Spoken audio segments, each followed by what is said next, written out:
Today, we're comparing the Epic React 2 versus the Odyssey React 2.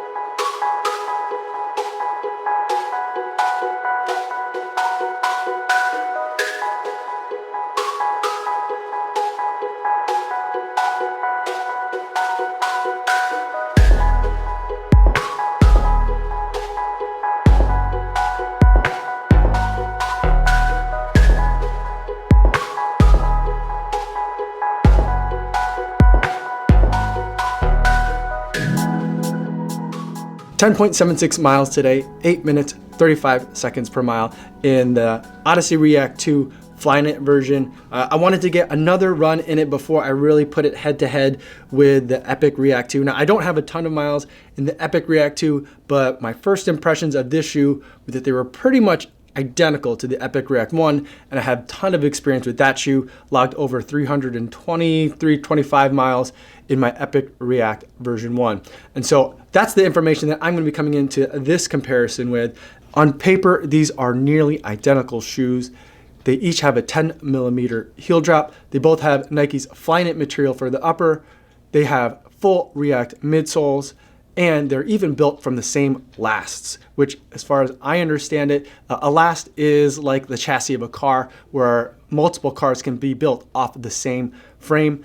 And so on paper, to me, they looked like they're pretty much the same shoe, but in actuality, they felt very different. The Odyssey React does seem a little bit smaller to me than the Epic React. The Epic React seems a little bit bigger of a shoe. It's got a little bit more of the curvature in the forefoot, which is something that I'm not a huge fan of. This is a little bit more pointed downward, more of a traditional running silhouette. Even the React is a little bit different. It looks to me like there's less React foam in the Odyssey React. I'm not sure if that's actually true or not. It just appears that way in terms of the way that the forefoot design is compared to the Epic React. And also the bigger visual difference is on the outsole as well. Now, when I first encountered the Epic React, I thought that there was a problem, that there should have been more rubber down to here.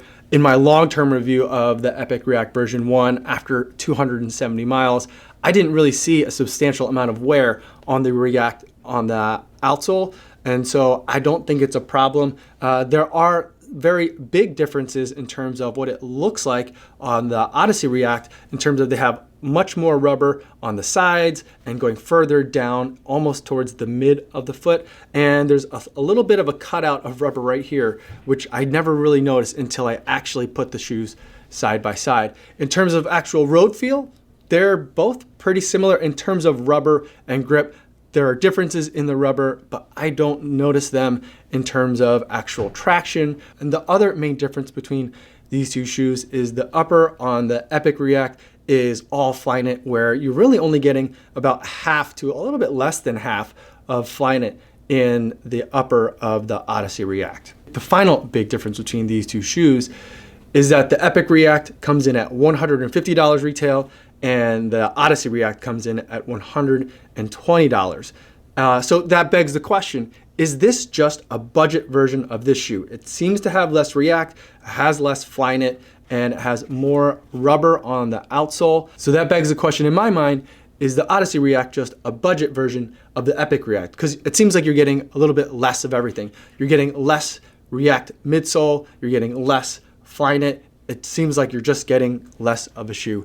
I don't necessarily think that's the right way to look at it, although I admit that last year when the Odyssey React came out, I had zero interest in reviewing it because of the fact that it just seemed like a budget version of the Epic React, which I already had. But in terms of actual run mechanics, when I had this on the road, it didn't feel like a budget Epic React at all. The React midsole in there still feels really great, but there are subtle differences in the ride and the road manners of this shoe that I think merit looking at the Odyssey React on its own as a standalone shoe rather than just as a little brother version of the Epic React.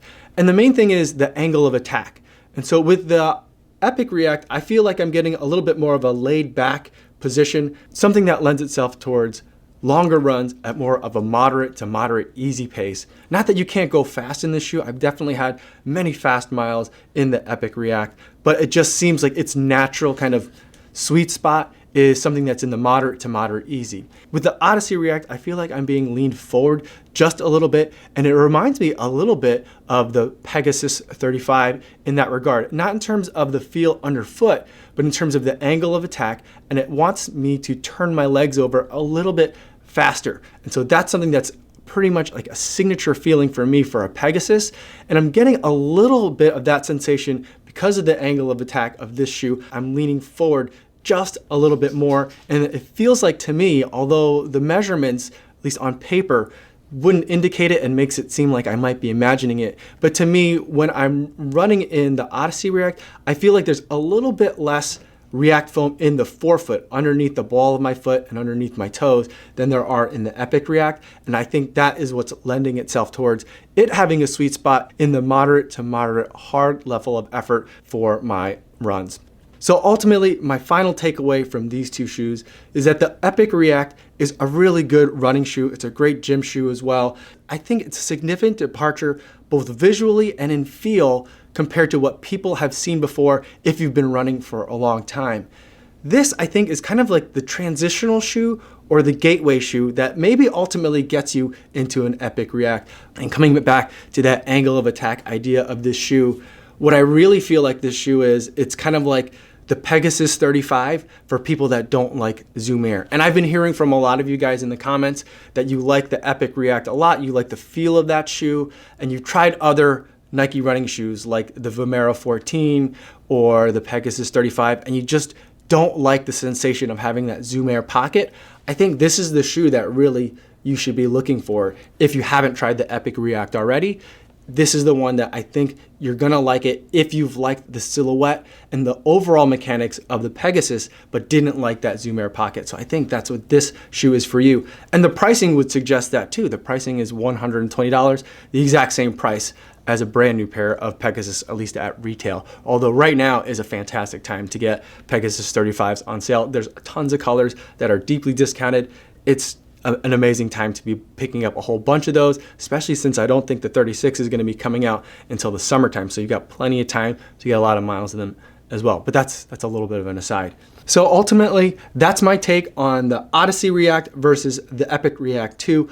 Let me know what you guys think. If you have experience in both shoes, I'd love to hear from you guys in terms of how these shoes fit in relation to each other and the rest of the Nike line. Or if you have any questions about either of these two shoes, feel free to leave in the comments. I'd love to talk to you down there.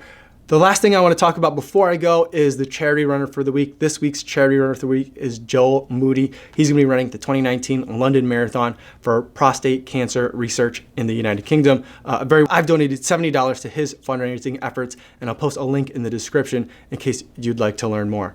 That's all I have for today, everybody. Thanks so much for watching and making it to the end of the video, and I'll see you guys tomorrow. Yo, what's going on?